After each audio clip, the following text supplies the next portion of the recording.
আজকে নতুন একটা রেসিপি আপনাদের সাথে শেয়ার করব। এটা কখনোই আমি খাই নাই, এই প্রথম খাবো আর কি। আসসালামু আলাইকুম, সবাই কেমন আছেন? তো আজকে রান্নাবান্না সব কিছুই আপনাদের সাথে একটু শেয়ার করব আর কি। এখানে সিম দিয়ে তারপর শুটকি দিয়ে রান্না করতেছি।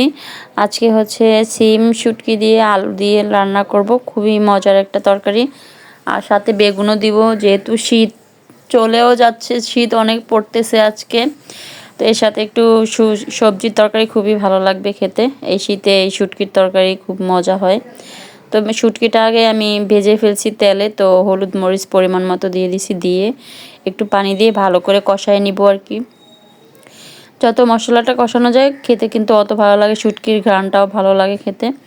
তো এই যে এখন আমি এখানে সবজিগুলো দিয়ে দিছি, আলু আর সিম দিয়ে দিছি, এগুলো ভালো করে কষায় ফেলবো। এগুলো কষানো হয়ে গেলে তারপরে যাই বেগুন দিব, একটু ভালো করে কষাবো আর কি। এই যে শিম আর আলু ভালো করে কষায় ফেলছি, তো এখন বেগুন দিয়ে দিব। যাই বেগুনটা তো তাড়াতাড়ি সিদ্ধ হয়ে যায়, তাই একসাথে দেই না, একটু পরে দিচ্ছি আর কি। তো পরে দিলে বেগুনটা ভাঙবে না, তো ভালো লাগবে, তরকারিটা একদম হবে না আর কি। তো বেগুনটা দিয়ে আবার একটু লাড়াচাড়া দিয়ে তারপর আমি এখানে জলের পানি দিয়ে দিব। এখন যে বেগুনটা দিয়ে এখন আমি জলের পানি দিয়ে দিচ্ছি। সবজির তরকারি শুটকি দিয়ে এভাবে রান্না করলে খুবই মজা হয়। শীতে সবজির তরকারি কিন্তু খুব মজা, শুটকির তরকারি। তো এখন ঢাকনা দিয়ে দিলাম। তো এখানে যে নতুন একটা রেসিপি করব, ওইটা আপনাদের সাথে শেয়ার করতেছি। এটা হচ্ছে পাদরা পাতা। এই পাতাগুলো অনেকে হয়তো চিনে না, এই নামটাই কেমন জানি পাতাটার। তো এখানে আদা আদা রসুন তারপর কাঁচামরিচ দিয়ে দিছি, একটু জিরা দিয়ে দিলাম, দিয়ে সব কিছু একসাথে ব্লান্ডার করে নিব। ব্লান্ডার করে নিয়েছি, আর এখানে মসুরির ডাল দিয়েও ব্লান্ডার করে নিয়েছি। তো ওইখান থেকে একটু ক্লিপ নিতে ভুলে গেছিলাম। তো এখানে পেঁয়াজ কুচি, তারপর কাঁচামরিচ কুচি, একটা লুডুসের মশলা দিয়ে দিছি। তো দিয়ে নুন দিয়ে তারপরে মাখা জোগা করে নিব, ভালো করে একদম মাইখা নিব। এই বড়াটা কিন্তু অনেক ভালো, এই পাতাটা শরীরের জন্য। অনেকের গা ব্যথা করে, তো এটা খেলে নাকি গা ব্যথা কমে যায়। তো এর জন্য একজনকে বলছিলাম, উনি আয়না দিছে পাতাগুলা।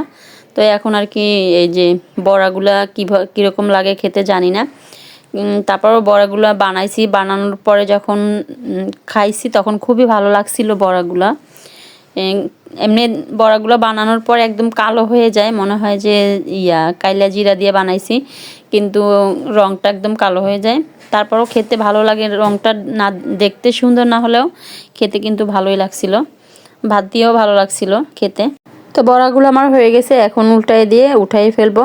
তো আমার ভিডিওটা যদি আপনাদের ভালো লেগে থাকে, একটা লাইক কমেন্ট শেয়ার করবেন। আর সবাই ভালো থাকবেন, সুস্থ থাকবেন। আসসালামু আলাইকুম। তো এখন আমি বড়াগুলো তুলে নিচ্ছি একটা একটা করে। খুব মজা হয়েছিল, এভাবে করে খেয়ে দেখবেন কেমন লাগে। এই পাতাগুলো যারা চেনেন তারা খেয়ে হয়তো জানে।